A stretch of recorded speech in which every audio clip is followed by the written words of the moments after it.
The Gildan, New Mexico Bowl. It's one of the few football bowl games that has a city or state's name in it. But we've learned the state is slashing its funding for the game, and there's not much left to slash. News 13's Katie Kim is live at University Stadium. Katie? Dick, the 7th New Mexico Bowl will be played here at University Stadium later this year. Now, the state of New Mexico has been one of the biggest financial supporters from the very beginning, but not so much anymore. Every year, it's Christmas come early for the city of Albuquerque.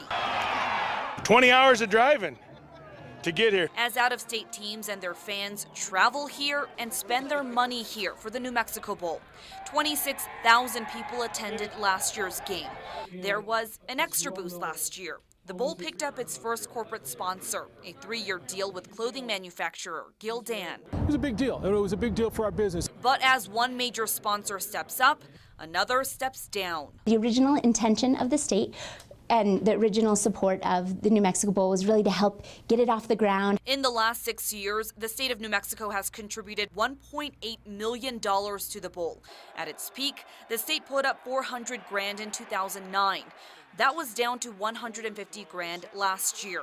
And this year, we're supporting it at a $50,000 sponsorship level. The state of New Mexico has slashed $100 grand for the game this December. We're just very focused on making sure that every dollar that's spent for the state is spent in the most impactful way. Anytime that there's money that you're expecting to come in and it doesn't, you have to make changes. Despite the cut in state funding, organizers insist the bowl is doing just fine. We were able to alter our course and find other partners who were able to come on board. Organizers hope for a continued partnership with the state. The state doesn't know if its downward money trend will continue into next year, but it does know the bowl brings big benefits. In terms of the exposure we get by having New Mexico Bowl in the title and all the exposure from folks talking about New Mexico Bowl, New Mexico Bowl, New Mexico Bowl.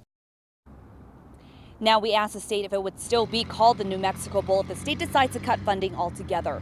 Organizers would not speculate. Back to you. Okay, Katie, the New Mexico Bowl is actually owned by ESPN. The organizers would not tell us if it makes a profit. This year's game is set for December the 15th.